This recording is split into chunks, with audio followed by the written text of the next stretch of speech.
Generative AI is awesome. You can generate the fan fiction of your dreams, listen to a song about the MIT license, dabble in the arts, and even learn about pipe bombs. This is not good. This is pretty bad. Hello, everyone. My name is Jannis Kirschner. I'm a Swiss cybersecurity researcher, and today I'm going to take you on a journey.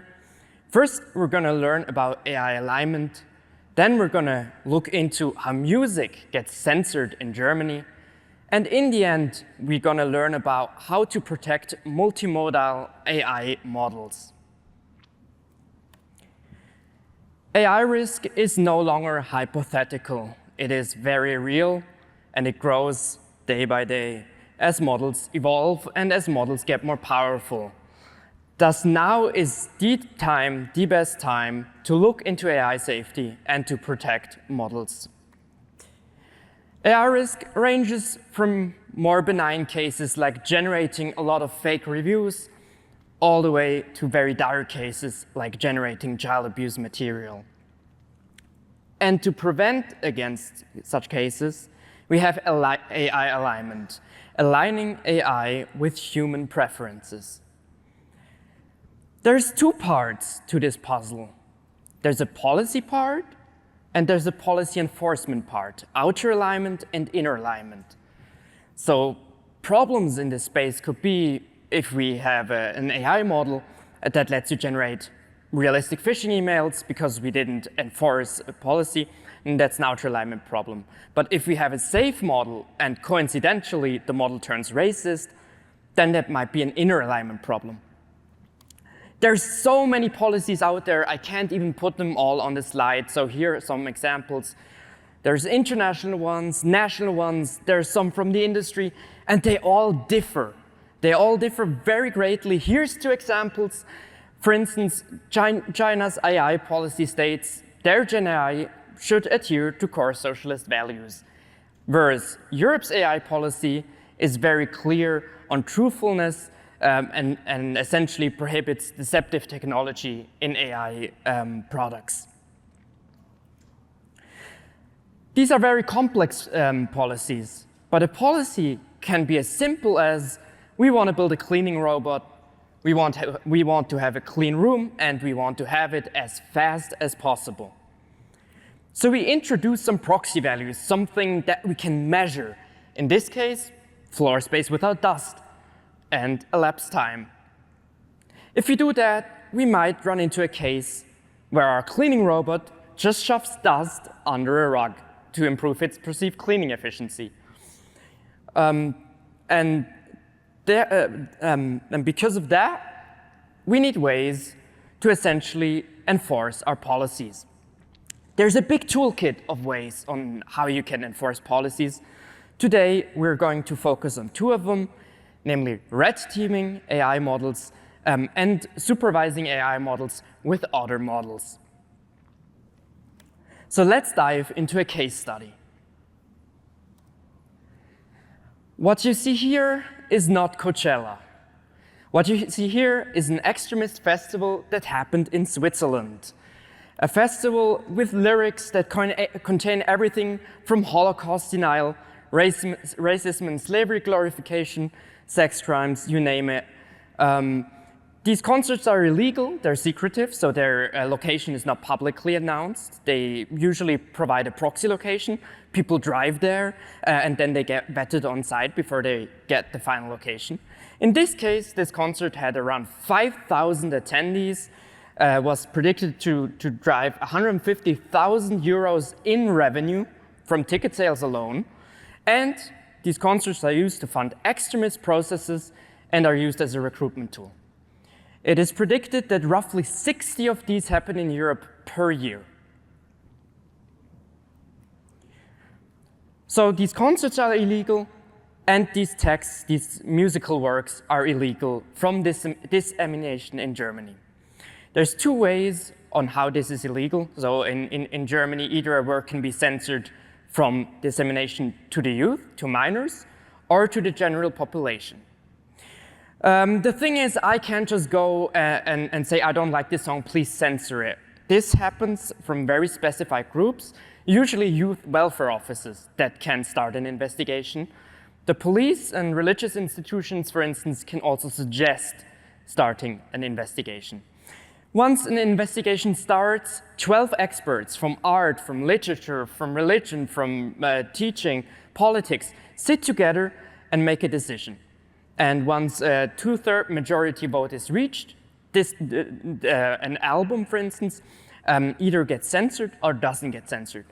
And a censorship is valid for 25 years until it has to be renewed.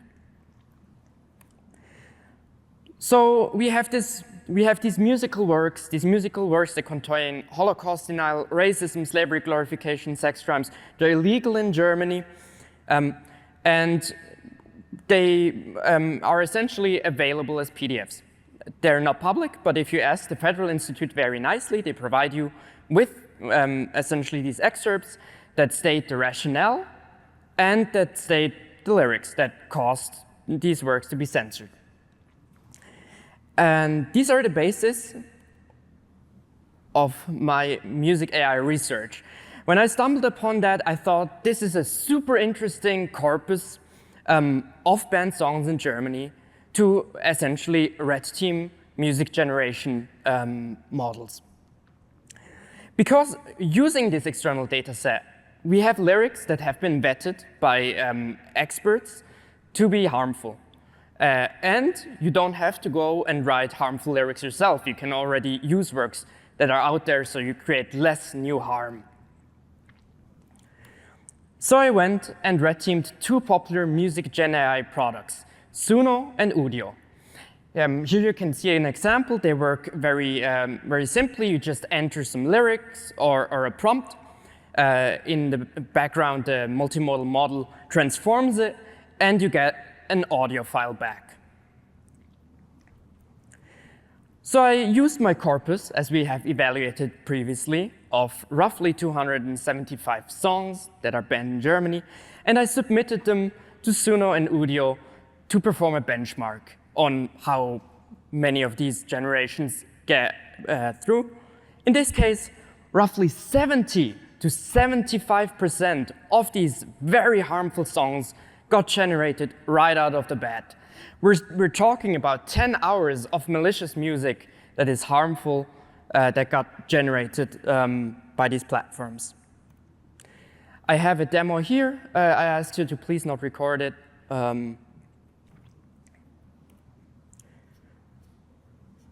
So the songs are in German. I tried to be accurate with my translation here. This is a generated work based on a real song. So not everything got generated. Roughly 30% of all attempts failed immediately with a message like that. Could not generate that prompt contained inappropriate material. So I was playing around with it, and turns out the models seem to be doing input filtering. So if I encoded some of the words, then the generation got through. Which is pretty interesting because I could essentially just modify my input as many times as I wanted until the generation got through. And in this case, I could use phonetics, or I could replace a digraph like an F with a PH, or even just add some hyphenation with words that are potentially harmful, and they would get generated. Doing the same thing with encodings led to 100% of generations. So every generation that I tried using encodings was generated with these models. And they were audible. So I was thinking, how can we improve upon that? How can we safeguard these models to not generate harmful generations like that? And thus I did an experiment with the hypothesis of the harmful part of these songs are the lyrics. If they are audible to a human, they will be audible to a transcription service. If they're not audible to a human, they're irrelevant. They're not harmful. Essentially, I took these generations, these 275 songs, I extracted the vocal part of it, I transcribed them, And then I classified them using 10 harm categories. So essentially, I did some stem cell splitting, normalization, just make the voice as clear as possible. I send it off to Whisper, and then to ChatGPT to essentially, or GPT-4o to essentially analyze it.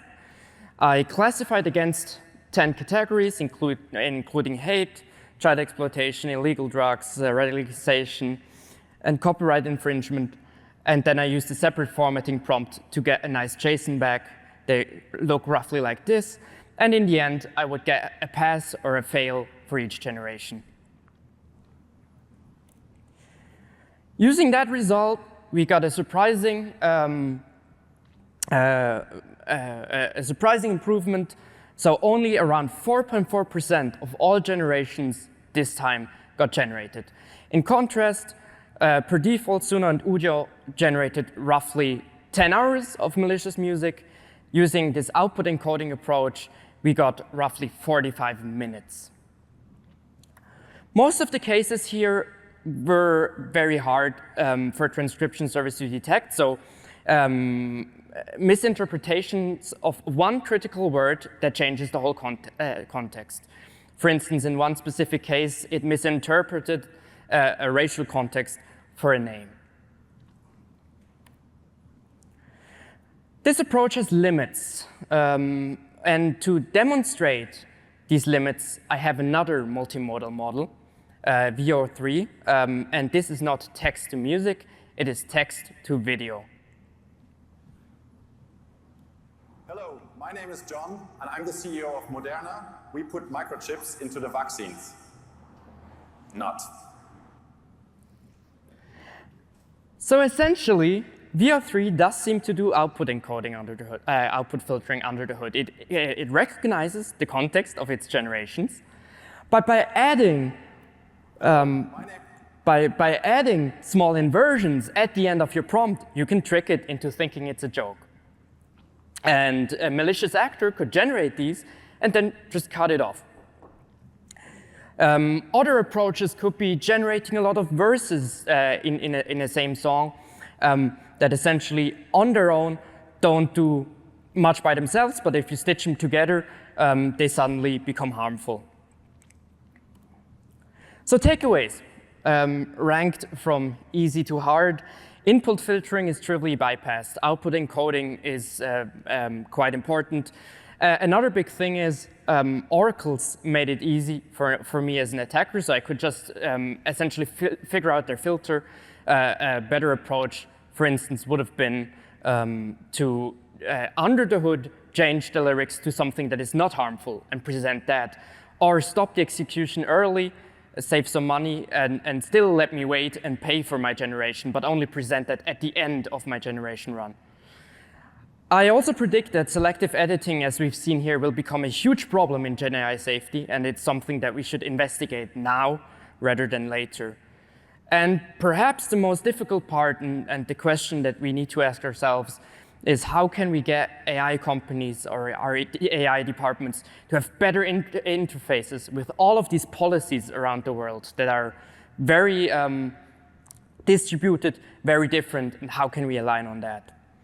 So next time you create a product that generates fan fictions or music or art, think about the policies, think about how you can implement that, what harm could your product present to users, and then align on that. Thank you so much.